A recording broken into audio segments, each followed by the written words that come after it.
Most furnace repairs need to be done by a reputable HVAC technician, but there are a few things you can check yourself before calling a professional for help. 1. Thermostat batteries. Most modern thermostats use batteries that are located behind an access compartment on the front of the thermostat, or you might have to pull the front part of the stat off the wall to get to them. If your furnace seems to be turning on and off irregularly, or it struggles to maintain your temperature setting, check the batteries first. If you have a smart thermostat, it gets powered directly from the furnace. These thermostats don't need batteries to run, but they often have a battery backup to save your settings in the event of a power outage. Thermostat batteries should be changed once a year. 2. Furnace filter. After checking the thermostat batteries, take a look at the air filter. Furnaces are normally located in the utility room or a back closet, anywhere out of sight. While this makes sure you don't hear them while they are running, it also means they are out of sight, out of mind. And more often than not, the furnace filter gets forgotten. A furnace with a dirty filter will perform poorly and might go out on high limit. This means you'll see the furnace turning on and off more than it should. Make sure you set an alarm on your phone or make a note on your calendar to change your filter on a regular schedule. 1-inch filters should be checked monthly, but may not need to be changed, depending on the amount of traffic in your home. 3. Return air grills. If your furnace isn't heating quite as well as it should, take a look at the return air grills in your home.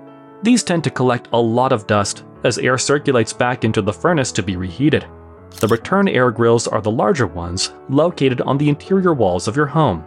You should take these off the walls and wash them in the sink a few times a year. You can take it a step further and use a vacuum with a long hose to vacuum around the vents and reach further into the ducts.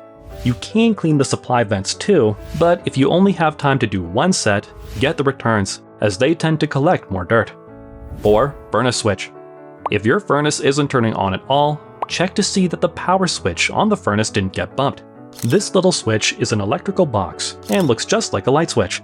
This switch is mandatory on all furnaces and should only be used by an HVAC technician during service work. If you use your furnace room for storage, you might accidentally bump the switch when moving things around. This happens more often than you would think, and you don't want to pay an HVAC company to come out just to flip the switch back on. 5. Drain fitting. If you see water on the floor in the furnace room, don't panic. It might just be a plug drain fitting. High-efficient furnaces produce water during normal operation, and sometimes the water can have a bit of debris that can impact the drain.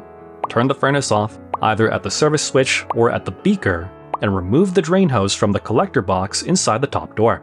All you need to do is blow the drain out with your mouth, and the debris should clear. If you don't want to do that, you can use a wet-dry shop vac on the end of the drain to clear it. 6. Intake and exhaust pipes. If your gas furnace shuts down and you can't get it running, go outside and check the intake and exhaust pipes. A high-efficient furnace will have both an intake and an exhaust. A furnace with a lower efficiency rating will only have an exhaust pipe. If snow gets into either of these pipes, the furnace will shut down. If you've had a recent snowstorm and just the intake is blocked, you can open up the top door of the furnace and see if it will run. With the top door open, the furnace will take air from inside your home to use. You can run it like this temporarily, but you'll need to go outside and clear the snow out of the pipe. Ice may form on the bottom of the exhaust pipe and can form a giant icicle that reaches all the way to the ground. If this ice builds up enough to block the end of the pipe, the furnace's safety shutoff will engage and will stop working. Never disconnect any ventilation pipes from your furnace. If you don't know what you're doing, you might disconnect the exhaust pipe and allow deadly carbon monoxide into your home. If you want to connect with a local HVAC contractor, check out the link in the description below.